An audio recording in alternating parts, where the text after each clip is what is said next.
Welcome back to High Stakes. Today, we will be discussing the following MLB matches that are happening on Thursday, August 10th, 2023. We will be providing our team, total and prop picks for the day. Before we get started, please remember to subscribe to our channel and turn on notifications so you don't miss any of our videos. If you want access to our premium picks, you can check out our Patreon page. You can find the link to our Patreon page in the description and comments section below. St. Louis Cardinals vs. Tampa Bay Rays. The most noteworthy aspect of this game is that the Rays are brilliant at home, 38-19, while the Cardinals are not good on the road, 24-32. After that, breaking down the individual matchups paints a clear picture. Tampa Bay has the edge in starting pitching, relief pitching, batting, and base running.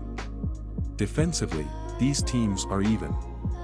Take the better team who also has the home field advantage, the Tampa Bay Rays, to win by multiple runs. Both teams have a good offense. The Rays rank top 10 in the league in runs, home runs, RBIs, stolen bases, batting average, SLG, and OPS. They face a pitcher that has struggled this season. Matthew Liberatore has a 6.93 ERA, 1.78 WHIP, and a 23/18 K/BB ratio in 9 starts and 10 appearances this season. Opposing batters are hitting .314 against Liberatore. The Cardinals are top 10 or around the top 10 in the league in runs, hits, home runs, RBIs, walks, batting average, OBP, SLG, and OPS. This will be a higher scoring game and the over will hit. Take the over, 9 runs. Washington Nationals vs. Philadelphia Phillies. Both pitchers have been prone to the long ball this season, with Nola surrendering a league-worst 26 homers in his work this season, while Corbin isn't far behind, allowing 24 long balls. The Phillies have the more complete lineup when it comes to power, and we've seen how much Corbin has struggled in this park in this career, with an ERA north of 7 in 8 starts. Nola has sputtered in his last couple of outings, but he's always been tough at home in his career. With the edge on the mound and in the lineup, you have to give the advantage to the Phillies in this one as they emerge victorious to finish the series on a positive note. Our team pick is Philadelphia Phillies minus 1.5 runs. I also like the over 9 runs in this game. If Nola continues to struggle, Washington should be able to score a couple of runs off of him, while Philadelphia should continue to mash Corbin as they have throughout their career. This season, the Nationals are 53-56-5 in hitting the over this season, while on the road are 27-27-4, while Philadelphia is 22-25-6, but this is a good spot to take the over with these two pitchers. In Corbin's last 5 starts, he's allowing 3.4 runs per start, while Nola is allowing 4.6 runs, which should help the over cash. Finally, in the 8 games these two teams have played, 4 games have gone over 9 runs, while 2 went 9 total for a 4-2-2 record. Overall, the games are averaging 11.37 runs per game. Take the over 9 here. Kansas City Royals vs. Boston Red Sox. The Royals halted a 3-game win streak by beating Boston 9-3 on Tuesday night. Prior to that, they had rattled off 7 straight wins and have gone 11-12 in the second half, prior to Wednesday's games. They had 15 hits in Tuesday's win, with all 9 players in the lineup contributing at least 1. Through 115 games they had 921 hits and had a .238 team batting average, both 20th overall. Michael Garcia had a single in each of the first 2 games of this series, extending his hitting streak to 12 straight games and 17 of his last 18. He had 22 hits, 11 RBIs, 12 runs and 4 stolen bases in that stretch. The Red Sox are in shambles and can't string together 2 wins in a row all of a sudden.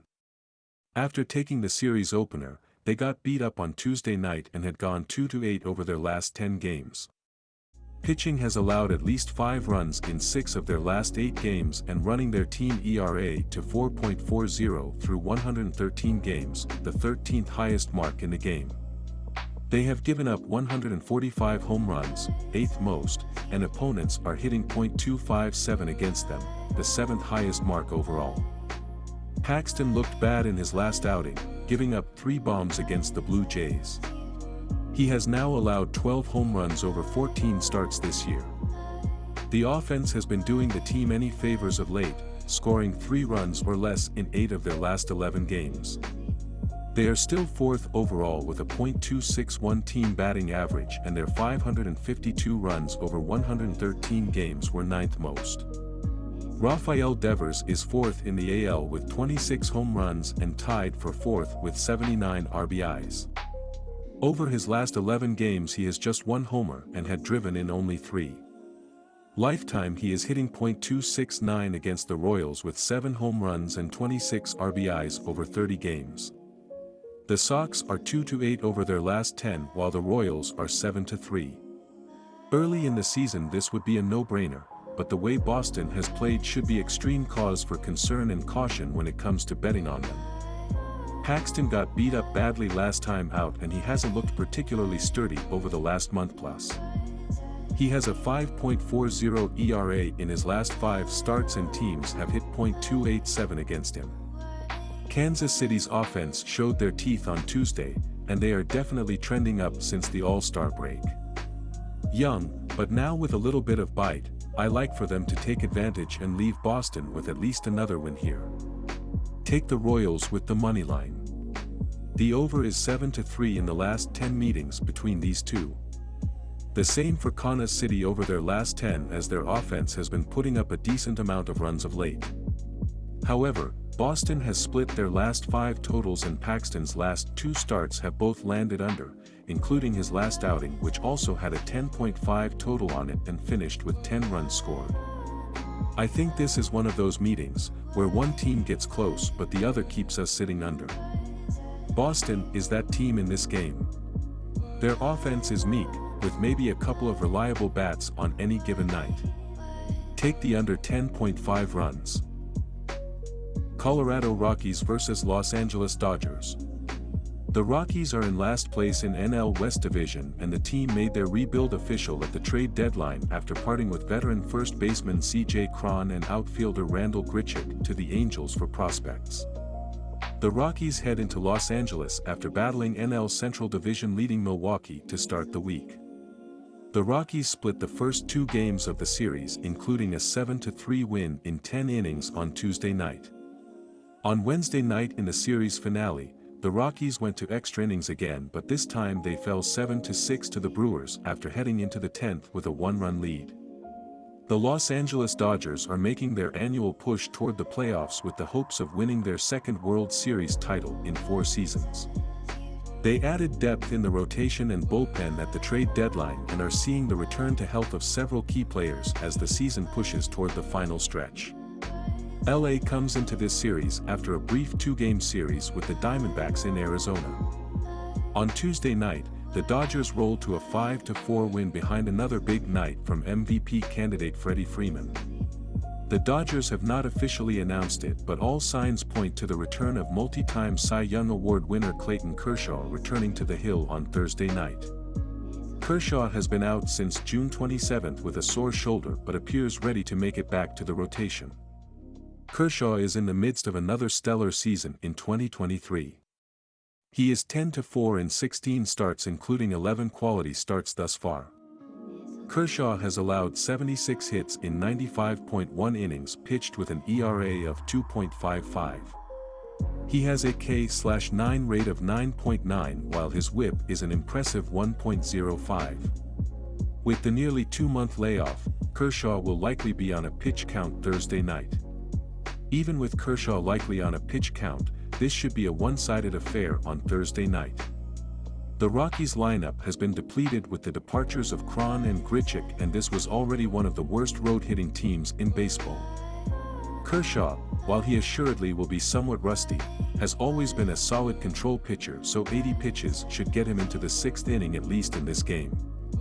The Dodgers' improved bullpen will do the job from there to keep the Rockies in check. Offensively, the Dodgers are one of the best hitting teams in baseball, ranked 2nd in runs per game.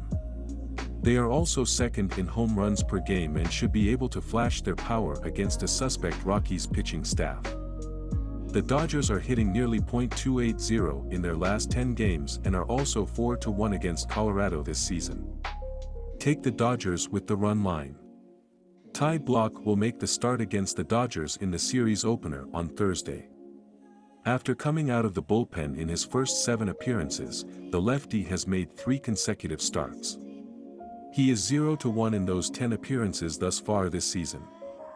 Blach has given up 37 hits in 26 innings pitched with an ERA of 4.85. He has a marginal K/9 rate of just 3.8 and his whip is 1.58.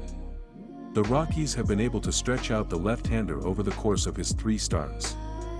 He started with 3 innings, before getting into the 5th inning in each of his last 2 starts. Our total pick is over.